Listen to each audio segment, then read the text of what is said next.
ان کا کہنا تھا کہ کوئی بدکاری ایسی نہیں ہے جو مرزا صاحب میں نہ ہو، اس کو گالی دینا بھی ثواب ہے، اس کو گالی دینا بھی ثواب ہے، اور یقین مانو کہ اس کو گالی دینے پر فرشتے 10 نیکیاں لکھتے ہیں۔ یعنی یقین کو ایمان کہتے ہیں، یعنی آپ کا ایمان ہے کہ مرزے کو گالیاں دینے پر فرشتے 10 نیکیاں لکھتے ہیں۔ اللہ نے حضرت مریم کو ہٹایا نہیں، فرمایا کیا؟ سورۃ مریم کی آیت ہے، فرمایا اخرجی ھذا بیت العبادۃ لا بیت الولادۃ۔ فرمایا کیا؟ سورۃ مریم کی آیت ہے، فرمایا اخرجی ھذا بیت العبادۃ لا بیت الولادۃ۔ مریم اب نکلو یہاں سے، یہ عبادت خانہ ہے، سچا خانہ نہیں ہے۔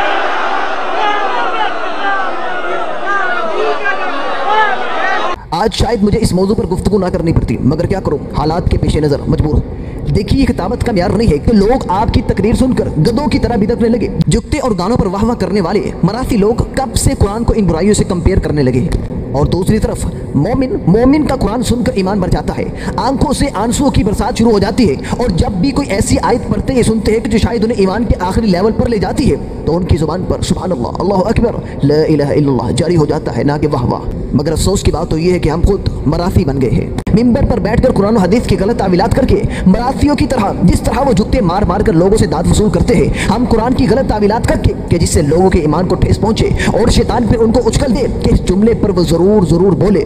اور یہی حال ہمارے نعت خوانوں کا ہے کہ سر کے بالوں سے لے کر پاؤں کے ناخنوں تک ایک بھی ظاہری سنت رسول صلی اللہ علیہ وسلم کی ان پر نظر نہیں آتی۔ وہ تو مراسی بن کر آتے ہیں کہ لوگ انہیں سن کر جھوم اٹھے، ناچنے لگے، اور مراسیوں کی طرح ان پر نوٹوں کی بارش کی جائے۔ بے ضمیرو تم لوگوں نے اسلام کے ساتھ کیا ظلم کیا؟ یا نبی کے ممبر پر بیٹھ کر جھکتوں کے ذریعے سے لوگوں کو ہنسانا یا لوگوں کو نچوانا ہی دین ہے؟ یاد رکھنا، آج تو تم لوگوں کی دکانداری پورے چوبن پر ہے، مگر بولنا مت، جب اس کی پکڑ آتی ہے نا تو انسان حیران ہو جاتا ہے خدا کی سخت پکڑ سے۔ اور دین کو مذاق بنانے والوں کو خدا دنیا میں ہی لوگوں کے لیے ایک بہت بڑا مذاق بنا ڈالتا ہے۔ اور میرا نہیں خیال کہ ہم ایسی بے شمار مثالوں سے باخبر ہے کہ جنہوں نے نبی کے ممبر پر بیٹھ کر لوگوں کو جھکتے سنائی، آج لوگ انہی کے ناموں پر جھکتے کستے ہیں، اور پھر وہ لوگ اسے اپنی عزت اور شہرت گردانتے ہیں، جبکہ ظالموں کی آنکھوں پر غفلت کی پٹی بندھی ہوئی ہے۔ اور ایک بات یاد رکھنا، اس ممبر کا معاملہ بڑا سینسیٹیو ہے۔ اگر اس ممبر کا بہترین استعمال کرو، رسول صلی اللہ علیہ وسلم کی وراثت کو دیانتداری کے ساتھ آگے لوگوں تک پہنچاؤ گے، تو انشاءاللہ کل قیامت کے دن رسول صلی اللہ علیہ وسلم کے ساتھ ہوگے۔ اور اگر اسی ممبر کا غلط استعمال کیا تو کل قیامت کے دن جہنم میں اپنی آنتوں کے ارد گرد چکر کاٹتے پھرو گے۔ جناب کیا کرے، ہماری مجبوری ہے کہ ہماری تو اس وقت تک تقریر ہی ختم نہیں ہوتی جب تک ہم نے ایک آدھی جھکت نہ سنا دی ہو، یا پھر جسے آپ لطیفہ کہتے ہیں۔ اور آج بہت سے مولوی مشہور ہی اسی وجہ سے ہوئے ہیں، اور میں ان کا نام نہیں لینا چاہتا کیونکہ آپ مجھ سے بہتر جانتے ہوگے۔ اور اب میں آپ سے پوچھتا ہوں، خدا کا واسطہ دے کر پوچھتا ہوں، کیا رسول اللہ صلی اللہ علیہ وسلم کی خطابت کا انداز بھی یہی تھا؟ کیا نعوذ باللہ رسول اللہ صلی اللہ علیہ وسلم نے صحابہ اکرام کو مسجد میں اکٹھا کر کے پھر انہیں قرآن بھی سنایا ہو اور جھکتے بھی سنا کر ہنسایا ہو؟ جبکہ ہمیں تو ان کی اطاعت کرنے کا حکم ملا ہے۔ اور سن لو، میرا پوری دنیا کے مولویوں کو چیلنج ہے کہ کوئی ایک ایسا واقعہ پیش کرو کہ جس میں رسول صلی اللہ علیہ وسلم نے ممبر پر بیٹھ کر لوگوں پر اسی طرح کی جھکتے کسی ہو جس طرح کی جھکتے ہم ممبروں پر بیٹھ کے کستے ہیں، پھر اس طرح کے لطیفے سنائے ہو جس طرح کے لطیفے ہم ممبروں پر بیٹھ کے سناتے ہیں، جس سے کسی بھی شخص کی عزت نفس مجروح ہوتی ہو۔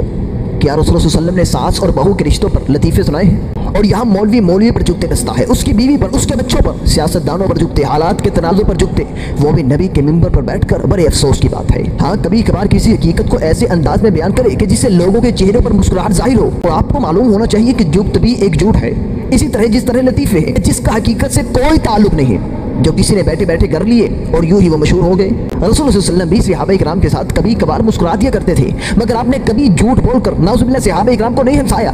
آپ ہمیشہ حقیقت پر مبنی گفتگو کرتے تھے، آپ مسکراتے بھی تھے، اور ایسی بہت سی احادیث ملتی ہے جس میں رسول صلی اللہ علیہ وسلم کے مسکرانے کا ذکر ملتا ہے، اور ابو داؤد اور ترمذی میں ایسی روایات موجود ہے، مگر آپ کبھی فضول بات پہ نہیں مسکرائے۔ جناب اتنا نہ ہنسو کہ تمہارے چہرے کی رونق ہی جاتی رہے۔ اور ابھی تک ہمیں مذاق اور مزاح میں فرق ہی نہیں معلوم، جبکہ خدا مذاق کرنے والوں کو پسند نہیں کرتا۔ اب مزاح کسے کہتے ہیں؟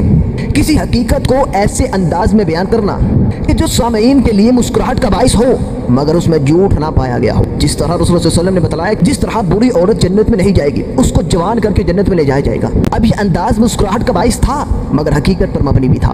اور یوں رسول اللہ صلی اللہ علیہ وسلم کے مزاح کے انداز میں ایسی بہت سی روایات موجود ہیں جن کو میں یہاں سناؤں تو گفتگو لمبی ہو جائے گی کہ ایک گروہ دوسرے گروہ کے بارے میں مذاق نہ کرے، یہ خدا کے ہاں ناپسندیدہ عمل ہے۔ البتہ آپ مزاح کر سکتے ہیں۔ خیر چلتے ہیں اپنے موضوع کی طرف۔ جناب نے جوش خطابت میں آ کر سورۃ مریم میں ایک آیت کا مزید اضافہ کر دیا۔ لو جی، سورۃ مریم کی ٹوٹل آیات ہے 98، 2 کم 100، 98۔ اب انہوں نے ایک آیت کا اضافہ کر دیا، اب سورۃ مریم کی آیات کی تعداد ہو گئی 1 کم 100 یعنی 99۔ میں پوچھنا چاہتا ہوں کسی حافظ قرآن سے کہ آپ نے پورے قرآن کو حفظ کرنے کے دوران کہیں پہ بھی آیت پڑھی ہے؟ حافظ قرآن کو چھوڑیے، آج کے دور میں جتنے بھی محدث ہیں میں ان سے پوچھتا ہوں کہ سیاستہ کے علاوہ اہل سنت کی کسی بھی معتبر کتاب میں یہ الفاظ پڑھنے کا آپ کو اتفاق ہوا ہے؟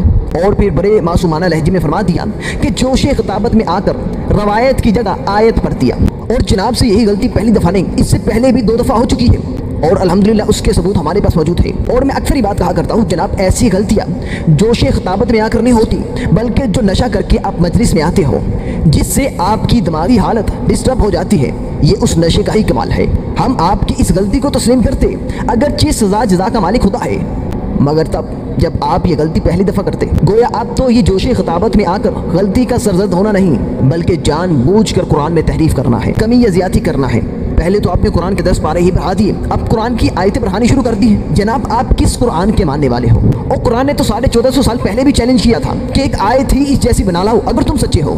وہ تو نہ بنا سکے جناب، وہ تو نہ بنا سکے، مگر کوئی بات نہیں، انہی کی نسل میں سے آج 1450 سال بعد پاکستان کے ایک باشندے نے وہ کام کر دکھایا جو پوری دنیا کے مشرک اور کافر نہ کر سکے۔ رسول اللہ صلی اللہ علیہ وسلم نے تو لوگوں کو قرآن سے نصیحت کی، فذکر بالقرآن من یخاف وعید۔ بس پھر تو جس کے دل پر قرآن نے اثر کرنا تھا پہلی ہی فرصت میں ہی قرآن سن کر مسلمان ہو گیا، اور جس کے نصیب میں قرآن ہدایت نہیں تھا تو اس کے کان کے قریب ہو کر بھی نبی اسے اسلام کی دعوت دے تو انکار کر دیتا ہے۔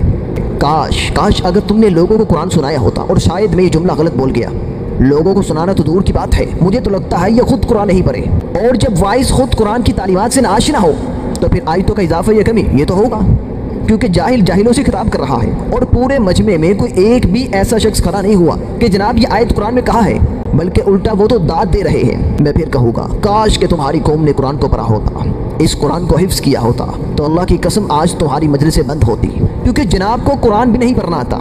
ہر تقریر میں صرف ایک آیت، اور اس میں بھی کبھی تلفظ کی غلطی اور کبھی الفاظ کا ہیر پھیر۔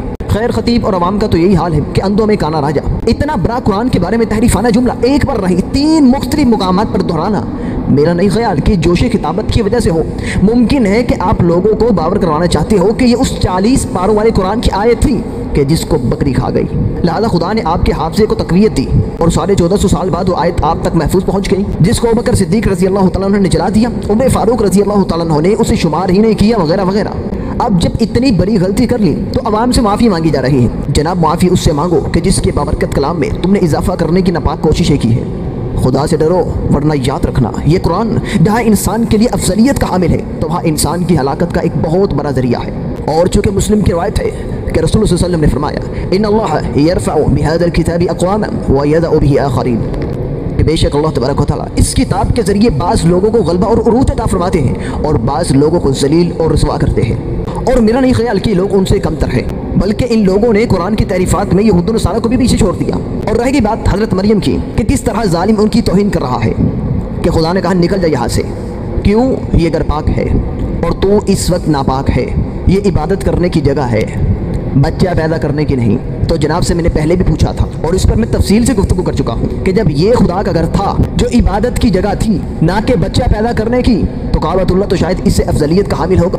وہاں پھر جب حضرت علی رضی اللہ تعالیٰ عنہ کی والدہ آئی، پھر خدا نے کیوں نہیں کہا نکل جا، یہ عبادت کی جگہ ہے، بچے پیدا کرنے کی نہیں؟ جبکہ ایسے معاملات میں خدا کے فیصلے بدلتے نہیں ہیں، کیونکہ یہ تمہارے عقائد میں شامل ہے نا کہ حضرت علی رضی اللہ تعالیٰ عنہ کعبے کے اندر پیدا ہوئے، جبکہ الحمدللہ میں اس پر تفصیلاً گفتگو کر چکا ہوں۔ اور میں نے پہلے بھی ایک بہت سخت جملہ بولا تھا کہ ایک وہ عورت کہ جس کی فضیلت پر زیادہ تر روایات منگرت، موضوع، جھوٹ کا پلندہ اور ضعیف ہونے کے علاوہ اور کچھ نہیں، اس کے مقابلے پر اس کو فضیلت دیتے ہو کہ جس کے نام پہ قرآن نے ایک پوری سورت اتار دی جو عیسیٰ کی ماں مریم ہے۔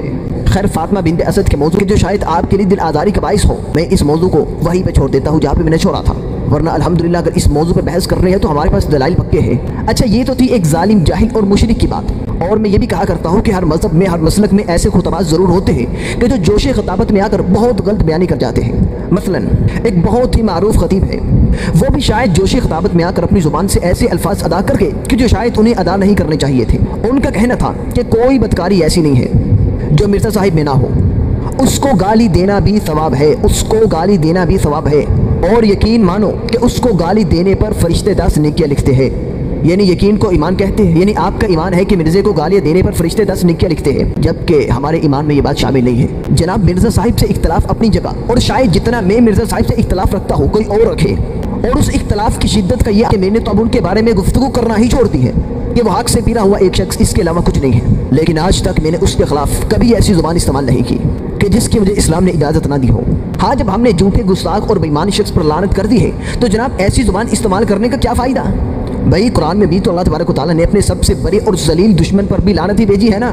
اگر وہ گستاخ صحابہ تو من سب اصحابی فعلیہ لعنت اللہ والملائکۃ والناس اجمعین لا يقبل اللہ منہ صرفا ولا عدلا۔ اچھا کیا جو شخص اسلام قبول نہ کرتا بلکہ الٹا اسلام کے بارے میں بکواسات کرتا، رسول صلی اللہ علیہ وسلم کو گالی دیا کرتا، کیا رسول صلی اللہ علیہ وسلم بھی اسے گالی سے جواب دیتے تھے نعوذ باللہ من ذالک؟ یا پھر جو شخص مسلمان ہی نہ ہوتا کیا آپ اسے برے القابات سے نوازتے؟ جناب جب صحابہ کے گستاخوں پہ رسول صلی اللہ علیہ وسلم نے اپنی زبان سے لعنت فرما دی، آپ کون ہوتے ہیں کہ یہ کہنا ہے کہ فرشتے اسے گالی دینے پر 10 نیکیاں لکھتے ہیں؟ آپ نے کس حوالے سے یہ بات کی ہے؟ کیا دلیل ہے آپ کی اس کے پاس؟ آپ تو نعوذ باللہ شریعت میں اضافہ کر رہے ہیں۔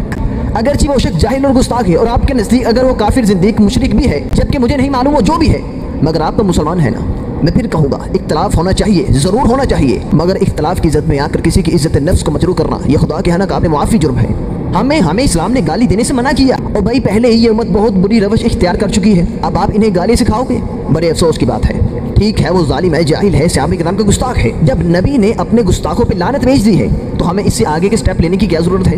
اور کسی بھی صحابی کی گستاخی کرنے والے پر صرف ہماری لعنت نہیں ہے، اللہ کی لعنت ہے، اس کے فرشتوں کی لعنت ہے، اور تمام ایماندار مسلمان مومنوں کی لعنت، اور اللہ تبارک و تعالیٰ اس کی نفل یا فرض عبادت کو قبول ہی نہیں فرماتا۔ میں اس پر پہلے تفصیل سے درس دے چکا ہوں، اور وہاں پہ میں نے خصوصاً مرزا صاحب کو مخاطب کر کے کہا تھا، لہذا کوشش کیا کرے کہ اپنی زبانوں پہ قابو رکھتے ہوئے خطاب کیا کرے، اور جوش کتابت میں آئے بغیر سکون اور اطمینان سے دین کی بات لوگوں تک پہنچائے۔ اب کچھ لوگ مجھے کہیں کہ جناب کافر اور مشرک کو گالی دینا جائز ہے، میں پوچھوں گا کیسے؟ کہا جائے گا کہ ابوبکر صدیق رضی اللہ تعالیٰ عنہ نے نہیں کہا تھا کہ جاؤ تم لات کی شرمگاہ کو چوسو؟ تو جناب یہ گالی نہیں تھی۔ آج بھی ہندوستان میں ایک ایسا مذہب ہے جو صرف شرمگاہ کی عبادت کرتا ہے، انہوں نے شرمگاہ کا ایک بہت بڑا مجسمہ نصب کر رکھا ہے، مرد عورت وہاں آتے ہیں اور اس کی عبادت کرتے ہیں، اس کا بوسہ لیتے ہیں، اس پر نظر و نیاز پیش کرتے ہیں۔ تو وہ تو جاہلیت کا دور تھا، اور آج بھی اسی دور کے جاہل لوگ ہمیں موجود ہیں جو اپنے معبودوں کی شرمگاہوں کی عبادت کرتے ہیں، ان کا بوسہ لیتے ہیں، ان کو چومتے ہیں، ان کو چاٹتے ہیں۔ آدھا کسی بھی روایت سے غلط استدلال مت کیا کرے۔ ہم نعوذ باللہ من ذالک یہ نہیں کہہ سکتے کہ ابوبکر صدیق رضی اللہ تعالیٰ عنہ کہ جنہوں نے اتنا عرصہ نبی کی صحبت اختیار کی ہو، نعوذ باللہ وہ گالم گلوچ کرتے ہوگے۔ اسلام اتنے عزت والا مذہب ہے کہ جہاں اس نے اپنے مسلمان بھائی کو گالی دینے سے منع کیا ہے، وہاں کافر کو بھی گالی دینے سے منع کیا ہے۔ لہذا کوشش کیا کرے کہ اپنی زبانوں پہ قابو رکھتے ہوئے خطاب کیا کرے، اور جوش خطابت میں آئے بغیر سکون اور اطمینان کے ساتھ دین کی بات لوگوں تک پہنچائے۔ صحیح بخاری کی روایت ہے، حضرت ابوبکر صدیق رضی اللہ تعالیٰ عنہ جواب دیتے ہیں، امسس بزر اللات، تم لات کی شرمگاہ کو چوسو۔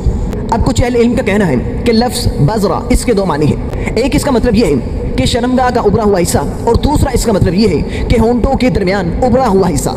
یعنی ابوبکر کا یہ کہنا تھا رضی اللہ تعالیٰ عنہ کہ جس طرح ہم رسول صلی اللہ علیہ وسلم کے لعاب کو اپنے جسم پہ لگاتے ہیں، اپنے چہرے پہ لگاتے ہیں، اس کی عزت کرتے ہیں، اس کی قدر کرتے ہیں، اور یہی بات تو عروہ ثقفی نے کہی تھی کہ آپ وضو کرتے ہیں اور صحابہ آپ کے وضو سے بچے ہوئے پانی کو زمین پہ نہیں گرنے دیتے، لہٰذا اسی طرح تم بھی جاؤ اور اپنے لات کے لعاب کو چوسو۔ یہاں انہوں نے بازرا سے شرمگاہ مراد نہیں لی۔ اب اہل علم نے اس کی مختلف تعویلات پیش کی ہے۔ مثلا ابوبکر صدیق رضی اللہ تعالیٰ عنہ نے اپنی اور صحابہ کرام کے رسول صلی اللہ علیہ وسلم سے وفاداری کی نسبت عروہ کے اس سوال پر اس کو یہ جواب دیا کہ واللہ ہم رسول صلی اللہ علیہ وسلم کو کبھی نہیں چھوڑیں گے، اور ہماری جانیں ان پر قربان ہیں، تو جا اور جا کے لات کی شرمگاہ کو چوس۔ جبکہ یہ بات تو ثابت نہیں ہے کہ ابوبکر صدیق رضی اللہ تعالیٰ عنہ نے کہا ہو کہ مجھے اس پہ 10 نیکیاں ملی ہیں، اگرچہ وہ شخص بھی صحابہ کی گستاخی کر رہا تھا کہ اگر رسول صلی اللہ علیہ وسلم کو نقصان پہنچا تو آپ کے صحابہ آپ کو چھوڑ کے چلے جائیں گے۔ یہاں بھی مرزا صاحب رسول صلی اللہ علیہ وسلم کے صحابہ کی گستاخی کرتے ہیں، لیکن گالی پر 10 نیکیوں کا لکھے جانا یہ بات کہیں بھی ثابت نہیں ہے، اور نہ ہی یہ بات ثابت ہے کہ اس واقعے کے بعد ابوبکر صدیق رضی اللہ تعالیٰ عنہ نے یا پھر کسی اور صحابی نے کسی کافر کو گالی دی ہو اور اس پر دلیل پیش کی ہو کہ اسے 10 نیکیاں ملتی ہیں، اور بھی اسی طرح مختلف تعویلات اس کی پیش کی گئی ہیں۔ لہٰذا اگر مشرک کو گالی دینے پر 10 نیکیاں ملتی، اور بھائیو یہ کیسی نیکیاں ہے کہ تم اپنی زبان سے ایک برے لفظ کو ادا کرو اور اس پہ تمہیں 10 نیکیاں ملے؟ لہٰذا لعنت بھیجنے پر اکتفا کرنا چاہیے، جو بات رسول صلی اللہ علیہ وسلم سے ثابت ہو وہیں تک رہنا چاہیے، اس سے نیکسٹ سٹیپ مت لیجیے، ورنہ جتنے لوگ ان کو گالی دیں گے اس کا وبال آپ پہ آئے گا، کیونکہ فتویٰ دینے والے آپ تھے۔ اب لوگوں بیچاروں نے تو اس کی تحقیق نہیں کرنی کہ 10 نیکیوں والی روایت کہاں موجود ہے، آپ سے سن لی ہے، آپ کے چاہنے والے، آپ کے فالوور اس کی نسبت آپ کی طرف کریں گے۔ لہذا طنز میں بھی ایسی گفتگو نہ کرے اور مذاق میں بھی ایسی گفتگو ہرگز نہ کرے۔ لہذا کوشش کیا کرے کہ اپنی زبانوں پہ قابو رکھتے ہوئے خطاب کیا کرے اور جوش کتابت میں آئے بغیر سکون اور اطمینان سے دین کی بات لوگوں تک پہنچائے۔ یہ مجھ حقیر سے کی آپ سے گزارش ہے۔